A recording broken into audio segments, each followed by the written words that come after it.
Hey guys, welcome to our brand new YouTube channel called Sweeping Six, where we review some of your favorite watches and sneakers.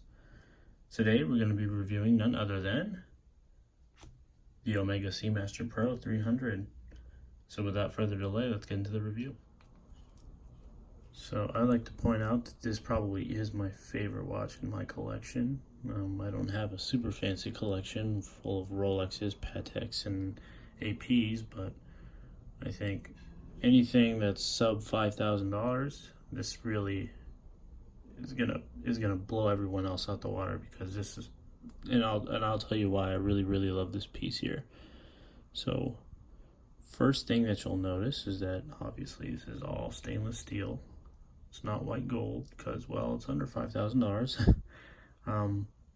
We have the ceramic bezel here, and a looks like just might be a ceramic dial. I'm not sure what that. I'll have to check on that and let you guys know what materials used on that dial there, but it certainly is a really reflective piece in terms of light. I mean, this thing catches light.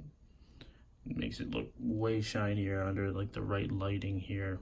And I can probably switch up the lighting in my room just to give you guys another look at that. But that's one of the reasons why I really love this watch. I mean, it looks like $1,000,000 without it actually being $1,000,000. So, and I think most of that is because of the ceramic material that they use on the bezel, and the shininess of the dial there and how smooth that is. This does come in an older model and a newer model actually. There was one that came out in I want to say 2019, this year, with a wave pattern on the dial. It looks very similar to this model, but it's a bit larger. This one actually has a non-wave pattern on the dial, and the size is actually 41 millimeters instead of, I think the new one is 42. I really think 41 is a sweet spot. I thought trying it on my wrist, and I mean, I have a really small wrist, not terribly small, but I think anything that exceeds 40 does look a little bit large on my wrist. So I think 41 looks really good because it really stands off my wrist a little bit without it being too large. In any case, I thought this was the perfect model for me to buy, so I went with it. Not only because I can wear this with a suit. I mean, this bad boy looks really good on a navy blazer, I'll tell you. But it's also great wearing with just t-shirt and jeans. I mean, one of the most important things about the watches that you wear, you dress for the occasion, and this watch seems to, I don't know, dress to the occasion in any situation. I mean, whether you're at the beach, I mean, it's a diver's watch, first of all, so wearing this to the beach isn't going to be a problem. Just try not to get it scratched up against some rocks and sand. But overall, I mean, this piece looks good with pretty much anything that I wear. So you've got this diver's extension piece here where you can push it and extend the length of the bracelet, which is a huge thing that a lot of people like with these Omegas, just because sometimes when you're wearing watches and you're out, here's a little wrist shot for you. Sometimes when you're wearing watches, you can get a little bit of sweaty around here, especially in the summertime. So some people like to just kind of unfasten the clasp there and just push that button to extend the watch so that your wrist is a little bit looser on your wrist and you have a little bit more air to breathe. And then when you've gotten rid of all that sweat underneath, you can just kind of push it back and just fasten it again, and it's back to being a little bit tighter on your wrist. So I think it's a really cool feature to have, and I mean, it's a great feature. The bracelet is kind of a combo of brushed metal and polished, as is the case here. The edge of the bezel there, it's not really a coined edge like the Submariners are, but it definitely has some geometric, I don't know, edginess to it, almost kind of like a wave pattern in itself.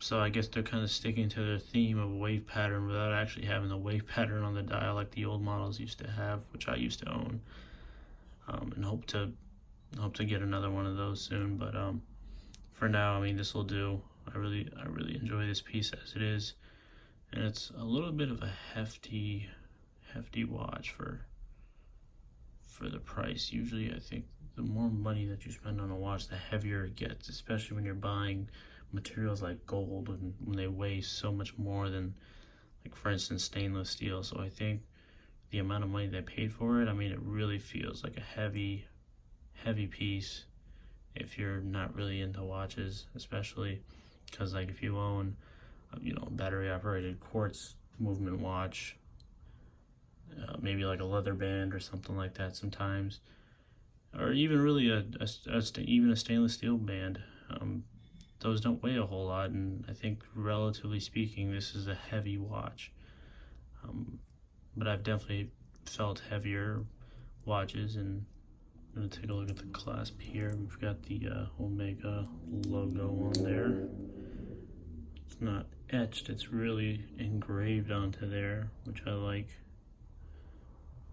See, some companies will cut corners sometimes, and instead of engraving logos and symbols, they'll just etch them. And I don't know, I think it looks cheap when they do that. But it's got a date window there right at 3 o'clock. So to change the date, you simply have to unscrew the crown counterclockwise. Once it just sort of pops, makes a noise, and you'll hear it. I don't know if you guys heard that. Let's try it again. Bring it up a little closer so you can hear that. So unscrewing here now. And then after you unscrew, you just kind of pop it out once.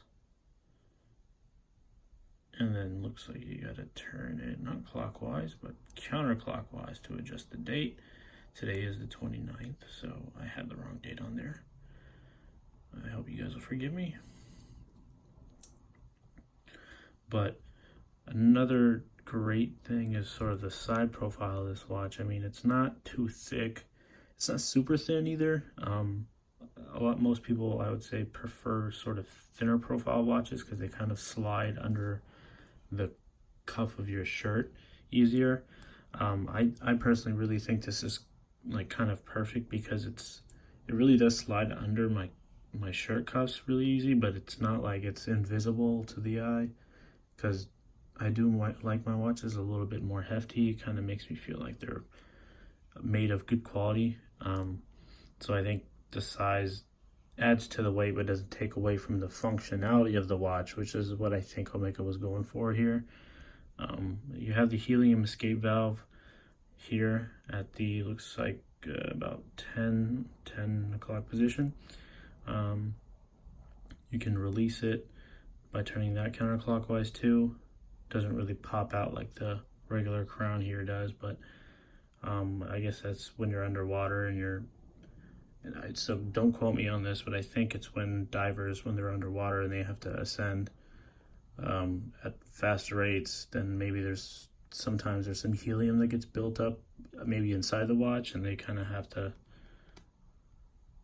I guess, release some of that helium that gets trapped inside the watch. I'm not sure, but that was my guess. See, underneath here we have Seamaster written on there with, looks to me like a seahorse, kind of sticking with that Omega Seamaster theme, underwater divers. It's got the Omega logo underneath that, and then I don't know why the new Omegas kind of have that. To me, it looks like a globe, but with, let's see if we can focus here for you guys. There we go. Looks like like a globe, but with the Omega logo on there. I don't know why the newer ones have that, but it might just be a authenticity stamp for you. So one thing you will notice is that the markers here are applied markers too. They're not just printed, and they're pretty tall. if you're looking at it kind of at the right angle, you can tell how high they kind of sort of stick up. Sometimes applied markers are really low, but I mean, these are tall, so I mean, the markers themselves look like they could weigh a little bit more than, I guess, the average sort of marker per se, but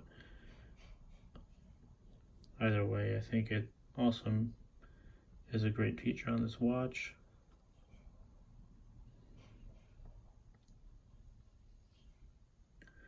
I guess we'll give you guys a lume shot here in a second.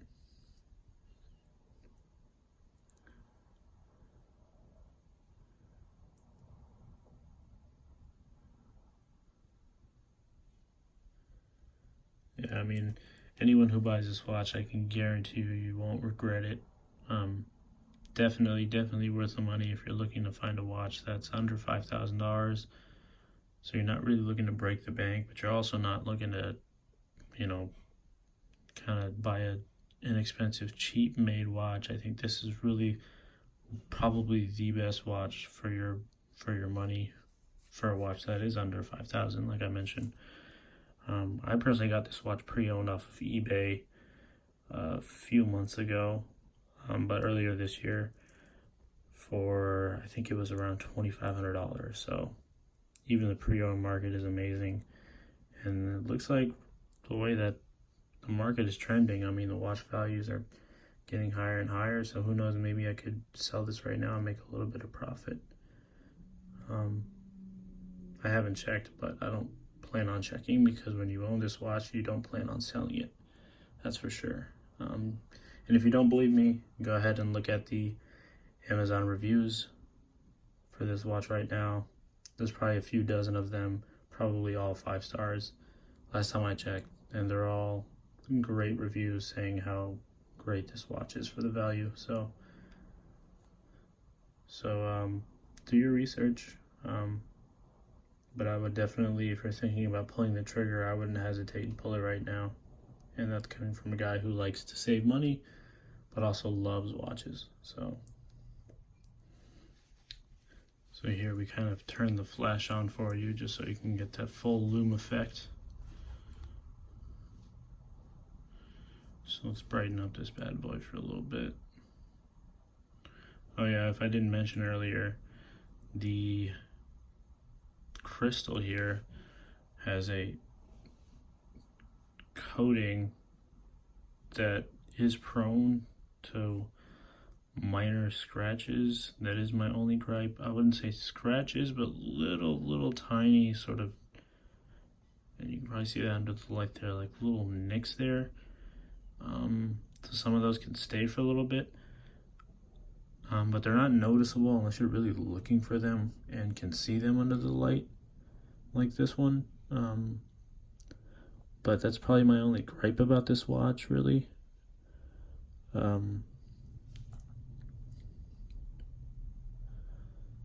Yeah, so I mean, and I haven't gotten serviced, done servicing on this watch since I got it, so I don't really know how that would work, but maybe Omega might actually polish the crystal so that maybe some of those marks go away. I don't know, but in any case, I mean,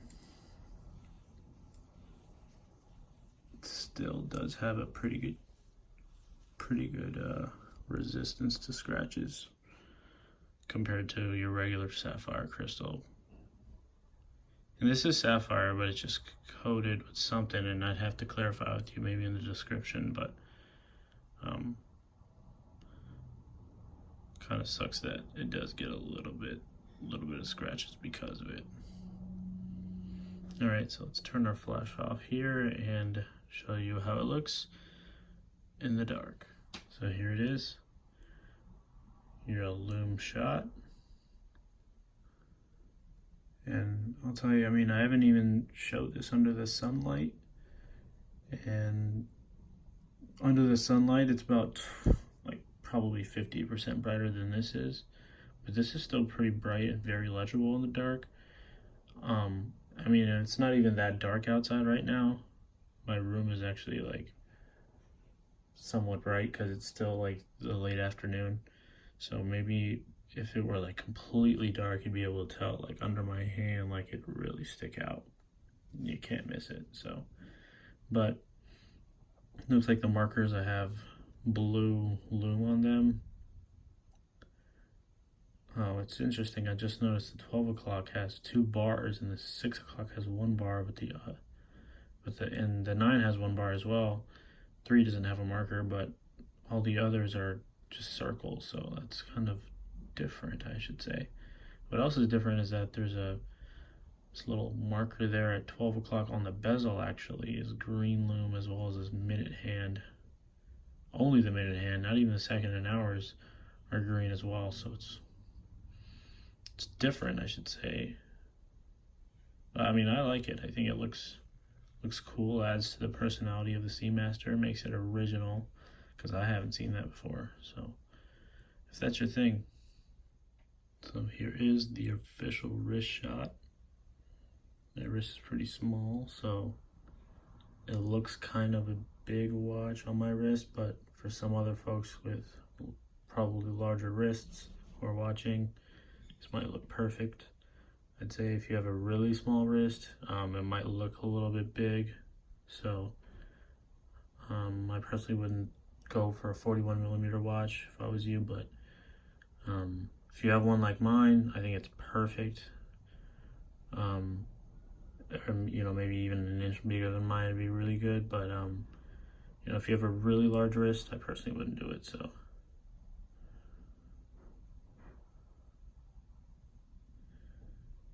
automatic movement. It's a Seamaster Pro 300 blue ceramic. I think this model came out in 2015 or 2016.